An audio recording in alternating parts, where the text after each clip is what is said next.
இன்னைக்கு நாம தனுசு ராசி அன்பர்களுக்கு உங்க வாழ்க்கையில அவசியம் நீங்க தெரிஞ்சுக்க வேண்டிய மிக முக்கியமான நிறைய நல்ல தகவல்கள் இந்த ஒரு வீடியோல கொடுத்துருக்கோம். கொஞ்சம் கூட வீடியோ ஸ்கிப் பண்ணாம முழுமையா பார்க்க முயற்சி பண்ணுங்க. சரி, வாங்க வீடியோக்குள்ள போகலாம்.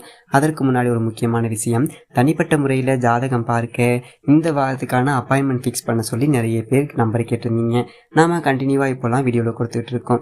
எப்போதுமே 500 ரூபாய்க்கு மேலாகும் ஜாதகம் பார்க்க.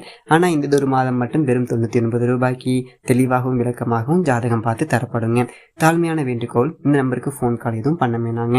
ஜஸ்ட் உங்கள் வாட்ஸ்அப்பில் இருந்து மெசேஜ் மட்டும் அனுப்பினாலே போதும். உங்களுக்கு தேவையான அனைத்து டீட்டெயிலுமே நம்ம டீமில் இருக்கிறவங்க கொடுத்துருவாங்க. அதுக்கப்புறம் அப்பாயின்மெண்ட் டேட் மற்றும் டைம் ஃபிக்ஸ் பண்ணதற்கு பிறகு நான் அந்த நேரத்தில் ஃபோன் கால் பண்ணி உங்களுக்கு ஜாதகம் பார்த்து பலன்கள் சொல்லிடுவாங்க. ஜஸ்ட்டு நீங்கள் வாட்ஸ்அப்பில் மெசேஜ் மட்டும் பண்ணாலே போதும், உங்களுக்கு டீட்டெயில் அப்படிங்கிறத சொல்லிடுவாங்க. அப்புறம் நிறைய பேர் கேட்குறாங்க எவ்வளோ நேரம் ஆகும்னு சொல்லிட்டு. ஃபஸ்ட்டு நாம் ஜாதக கட்டத்தை பார்த்து ஜனன கால பலன்கள் அப்படிங்கிறத சொல்லிவிடுவோம். அதற்கு பிறகு இப்போ இருக்கக்கூடிய கிரகங்கள் அடிப்படையில் பலன்கள் சொல்லிவிடுவோம். அதுக்கப்புறமா உங்களுக்கு இருக்கக்கூடிய சந்தேகங்கள் கேள்விகளை நீங்கள் கேட்கலாம். கடைசியாக எளிமையான பரிகாரங்கள் அப்படிங்கிறதையும் சொல்லிவிடுவோங்க. இது மட்டும் இல்லாமல் உங்கள்கிட்ட ஜாதகம் இல்லைனாலும் பரவாயில்ல, ஜஸ்ட்டு உங்களுடைய பிறந்த தேதி, பிறந்த நேரம், பிறந்த இடம் மட்டும் சொன்னீங்க அப்படின்னாலே போதுங்க. நாங்கள் உங்களுக்கு ஜாதகம் பார்த்து பலன்கள் அப்படிங்கிறத சொல்லிவிடுவோங்க. சரி, வாங்க நம்ம வீடியோக்குள்ளே போகலாம். தனுசு ராசியை பொறுத்த வரைக்கும் மூலம் 1, 2, 3, 4ஆம் பாதங்கள், பூராடம் 1, 2, 3, 4ஆம் பாதங்கள், உத்திராடம் 1ஆம் பாதத்தை உள்ளடக்கியது தனுசு ராசி. தனுசு ராசிக்கு அதிபதி குரு பகவான். வீடியோவில் சொல்லக்கூடிய பலன்கள் ஆண் பெண் இருப்பாளருக்குமே பொருந்தக்கூடிய பலன்கள். உங்கள் வாழ்க்கையில் ஒரு திருப்பு முனையையும் ஒரு மாற்றத்தையும் நிச்சயமாக இந்த வீடியோ ஏற்படுத்தும் அப்படிங்கிறது தான் உண்மை.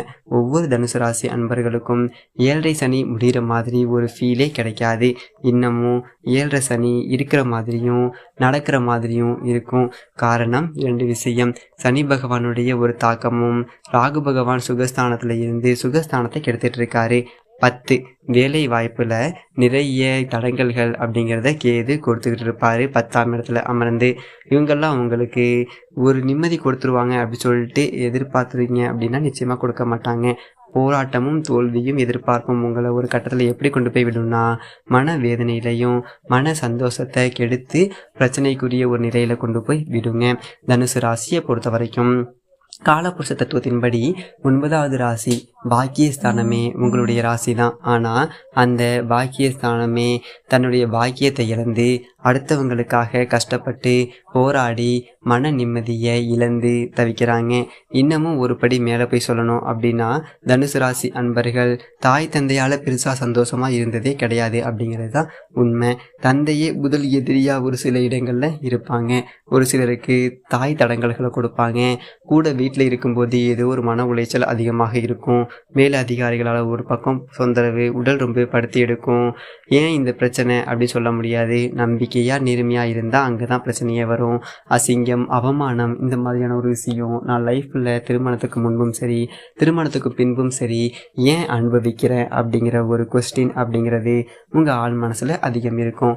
சில இடத்துல என்ன வரும் அப்படின்னா, நம்ம தவறு செஞ்சுட்டோமோ, நம்ம வாழ்க்கையை தவறாக தேர்ந்தெடுத்துட்டோமோ அப்படிங்கிற ஒரு அச்ச உணர்வு அப்படிங்கிறது நிறைய தனுசு ராசி அன்பர்களுக்கு மனசில் இருக்கலாம்.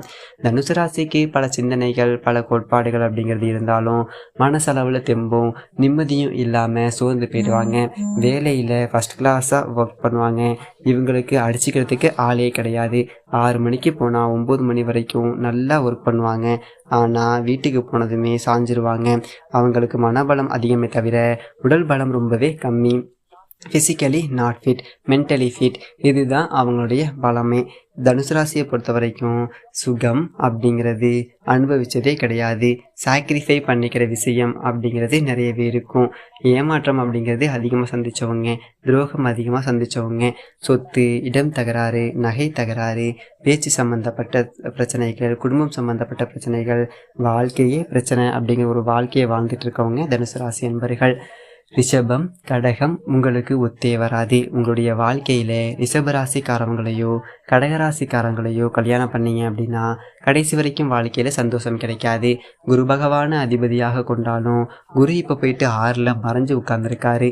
ருணரோக சத்துருஸ்தானத்தில் இருக்காரு. இங்கே 6ல் உங்கள் ராசி அதிபதி இருக்கும்போது உடல் சம்பந்தப்பட்ட பிரச்சனைகளும் சரி, வேலை சம்மந்தப்பட்ட பிரச்சனைகளும் சரி, அதிக இடர்பாடுகளை சந்திக்கக்கூடிய ஒரு நபராக நீங்கள் இருப்பீங்க. அதாவது ஆஃபீஸில் யாரோ ஒருத்தவங்க இவங்களை கவிழ்க்கணும், வேலை இல்லை இவங்களை வெளியில் அனுப்பணும் அப்படிங்கிற ஒரு எண்ணம் சக ஊழியர்கள் நிறைய பேர்கிட்ட அதிகமாக இருக்கிறத பார்த்துருப்பீங்க. மனசளவில் போராட்டங்கள், இரக்க குணம் அதிகமாக இருந்தாலும் உங்களை சுற்றி டார்கெட் பண்ணி உங்களை ஏமாற்றி உங்களை எப்படியாவது கஷ்டப்படுத்தி மன நிம்மதி இல்லாமல் உங்களை ஒவ்வொரு நாளும் ஃபீல் பண்ண வைக்கணும் அப்படின்னு பாருங்கள். அந்த மாதிரியான ஒரு மக்கள் அதிகமாக உங்களை சுற்றி இருப்பாங்க. உங்கள் வலி வேதனைகள் தெரிஞ்சவங்க தான் உங்களை அதிகமாக காயப்படுத்துவாங்க. மன நிம்மதி அப்படிங்கிறத விட உங்களுக்கு ஒரு பிடிச்ச பறிப்பு இருக்காது, பிடிச்ச வேலை இருக்காது, பிடிச்ச சாப்பாடு சாப்பிட மாட்டோம், பிடிச்ச கனவு கூட காண முடியாது. ஒரு விஷயத்த நினச்சிட்டு நம்ம படுத்தோம்னா ஏதோ ஒரு கனவு முழிப்பு என்னடா வாழ்க்கை இது அப்படின்னு சொல்லிட்டு நினைக்க தோணும். நம்ம வீட்டில் நம்ம சண்டை போடக்கூடாது, விட்டு கொடுத்து பேசி ஒரு சால்வ் பண்ணலாம், அப்போ ஒரு பிரச்சனைக்கு முடிவு கொண்டு வரலாம் அப்படின்னு சொல்லிட்டு நினச்சா நம்மளையே கோவப்படுத்தி நம்ம இந்த வாழ்க்கை நமக்கு தேவையா அப்படின்னு சொல்லிட்டு நம்மளை அடிச்சுக்கிற அளவுக்கு வைக்கிறாங்க பாருங்கள். ஒரு கட்டத்தில் என்ன தோணும் தெரியுங்களா? நம்ம எதுக்கு இந்த பிறவி எடுத்தோம், நம்ம எதுக்கு சம்பாதிக்கிறோம், எதுக்காக இவங்களுக்காக நம்ம இந்த அளவுக்கு கஷ்டப்படுறோம் அப்படின்னு சொல்லிட்டு நம்ம கன்னத்தில் நம்மளே அலைஞ்சிக்கலான்னு தோணும். இறை வழிபாட்டில் ஒரு சில பேர் ஈடுபடுவாங்க, ஆனால் இறைவன் மீது இருக்கக்கூடிய ஒரு பக்தியே ஒரு கட்டத்தில் குறைஞ்சி போயிருக்கும். அவ்வளோ ஒரு பிரச்சனைகள். கூட்டத்தில் ஒருவன் தனுசு ராசியாக இருந்தால் அந்த கூட்டத்தில் உள்ளவர்கள் மகிழ்ச்சியாக மட்டும்தான் இருப்பாங்களே தவிர, நீங்கள் எவ்வளோ பெரிய ஒரு பதவியில் இருந்தாலும் பாருங்கள், மற்றவங்களை ரொம்ப சந்தோஷமாக வச்சுப்பீங்க. ஹியூமன் சென்ஸ் அப்படிங்கிறது ரொம்ப நிறையா இருக்கும். சுற்றி உள்ளவங்களை நிம்மதியாக இருக்க வைக்கணும் அப்படிங்கிறதுக்காக நிறையவே போராடுவாங்க. தன்னுடைய கேரக்டருக்காக பணிஞ்சு போவாங்க, விட்டு கொடுத்து போகிறது, இறங்கி போகிறது, அட்ஜஸ்ட் பண்ணி போகிறது, இன்னும் கொஞ்சம் ஓப்பனாக ஸ்ட்ரைட் ஃபார்வர்டாக பேசுவாங்க. பொய் சொன்னால் பிடிக்காது, கரெக்டாக இருக்கணும்னு நினைப்பாங்க, நியாயமாக இருக்கணும்னு நினைப்பாங்க. அதே நேரத்தில் கூட இருக்கிறவங்க தவறே செஞ்சால் கூட அக்செப்ட் பண்ணிப்பாங்க. அப்பேற்பட்டவங்க ஆணாக இருந்தாலும் சரி, பெண்ணாக இருந்தாலும் சரி, கடந்த காலகட்டங்களில் சில மன வருத்தங்கள், சில ஏமாற்றங்கள், சில நம்பிக்கை துரோகங்கள், இன்னமும் சொல்லணும் அப்படின்னா நீங்கள் ஃபீல் பண்ணுறீங்க. உடலாலும் சரி, தொட்டாலும் சரி, அவ்வளவு இருக்குது உங்களுக்கு. உங்களுடைய வாழ்க்கையில் ஒரு நல்லது நடக்கணும் இல்லைங்களா? மகிழ்ச்சி உங்களுக்கு கிடைக்கணும் இல்லைங்களா? நிம்மதியாக நீங்கள் தூங்கணும் இல்லைங்களா? அதுக்கு இந்த ஒரு விஷயங்கள் ஃபாலோ பண்ணுங்கள். முதல்ல உங்கள் வாழ்க்கையில் பிரச்சனைகள் வருவதற்கு என்ன காரணம் அப்படிங்கிறத தெரிஞ்சுக்கோங்க. நம்ம நிறைய நல்ல விஷயங்கள் செஞ்சுருக்கலாம், நிறைய கோவில்களுக்கு போயிட்டு வரலாம், நிறைய தான தர்மங்கள் செய்யலாம். ஆனால் எனக்கு மட்டும் ஏன் லைஃப்பில் நல்லதே நடக்க மாட்டேங்குது அப்படிங்கிற ஒரு கேள்வி நிறைய தனுசு ராசி என்பவர்களுக்கு மனசில் இருக்கும்.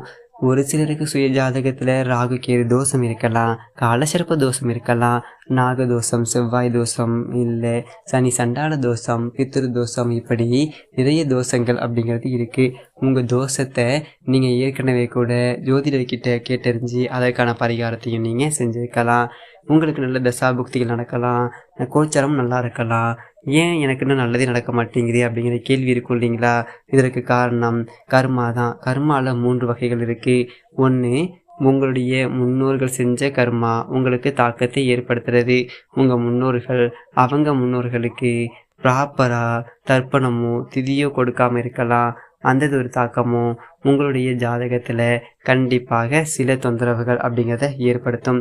அதே மாதிரி உங்களுடைய முன்ஜென்ம கர்மா, நீங்கள் முன்ஜென்மத்தில் பண்ண தெரிஞ்சோ தெரியாமலோ பண்ண கெட்ட கர்மாவினுடைய ஒரு தாக்கமும் உங்களுடைய ஜாதகத்தில் தோஷத்தை உண்டாக்கும்.